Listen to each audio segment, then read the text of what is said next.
Guys, di ba sinabi ko na sa inyo na wag niyong tatangkilikin ang laruan na Labubu-Dolls? Ngayon lumabas na yung katotohanan na talagang ang Labubu-Dolls na ito ay sa demonyo talaga. Video na ito mas i-reveal pa natin na talagang ito ay hindi natin dapat tangkilikin, lalong-lalo na kung ikaw ay Kristiyano at galing sa Biblia ang pananampalataya mo. Medyo nabitin yung video natin ng una at hindi ko po nasabi sa inyo na ang gumawa ng Labubu-Dolls na ito ay si Kasing Lung. Actually, itong si Kasing Lung, hindi lang Labubu-Dolls pala ang kanyang ginawa. Meron pa siyang ibang mga laruan na ginawa, na mga monster dolls na ginawa. Nandiyan na nga po si Taikoko, Zimomo, Labubu, Spooky. At napansin ko lang sa mga laruan na ito, talagang nakakatakot yung mga itsura nila.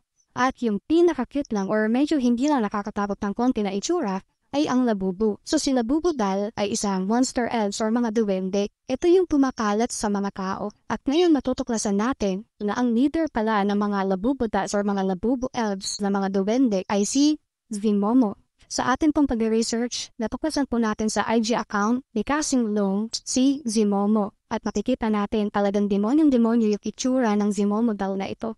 Meron pang tatak ng 666. In the Book of Revelation, chapter 13, verse 18, makikita po natin ang tatak ng halimaw na 666. So ang numero ito po ay tatak ng demonyo. Ngayon mapapaisip ka, kung itong doll na si Zimomo ay leader ng mga Labubu, tapos may tatak ng 666 or tatak ng halimaw o ng demonyo, tapos leader pa ng mga demonyo, mapapaisip ka talaga na hindi kaya ito ay nagre-represent kay Satan, kay Satanas. Ngayon, meron pong isang video, ito pong si Kasing Lung na nakaupo at habang siya po ay nakaupo, ito pong si Zimomo na leader ng mga demonyo, unti-unting lumalapit sa kanya.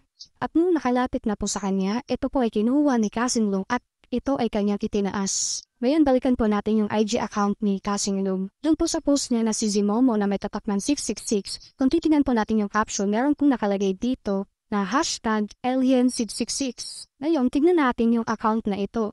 Ang account po netong Alien666 ay meron pong isang video na nakakapagtaka at nakaka-windang. Isang character na may dalawang sungay na kulay pula. Nagsimula siyang baby tapos unti-unting lumalaki at makikita natin na itong character na ito ay biglang kinuha paakyat ng mga UFO or mga aliens. And look mga kapatid, tingnan niyo po yung background ni Kasing Lung. Meron pong image na tinabaga nagpapakita ng UFO at ito po ay nasa tuktok. So yung kulay pula na may dalawang sungay ay isa palang alien. Yung character na ito kumuha ng painting at tingnan niyo yung nangyari. Biglang lalabas si Zimomo. Zimomo na may tatak ng 666, may sungay kulay pula. Another deception, another deceiving, another panlilindang sa ating mga tao. Para pati dalam nating lahat na tayong mga Kristiyano, we don't celebrate Halloween. Pero ito pong Labubu-Dolls na ito ay nagse-celebrate ng Halloween. Ito po ay talagang makamundong gawain.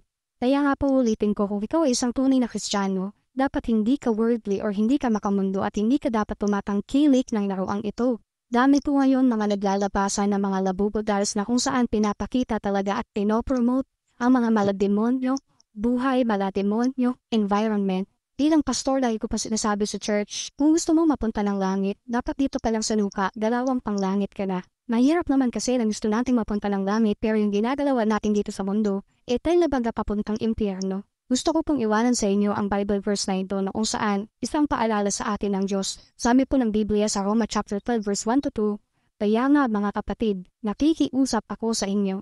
Alang-alang sa maraming pagkakataong ikinaawaan tayo ng Diyos. Ibigay ninyo sa Kanya ang inyong mga sarili bilang mga handog na buhay, banal at kalugod-lugod sa Kanya. Huwag ninyong tularan ang mga pag-uugali ng mga tao sa mundong ito. Hayaan ninyong baguhin kayo ng Diyos sa pamamagitan ng pagbabago ng inyong mga isip para malaman ninyo ang kalooban ng Diyos kung ano ang mabuti, ganap at kalugod-lugod sa Kanyang paningin.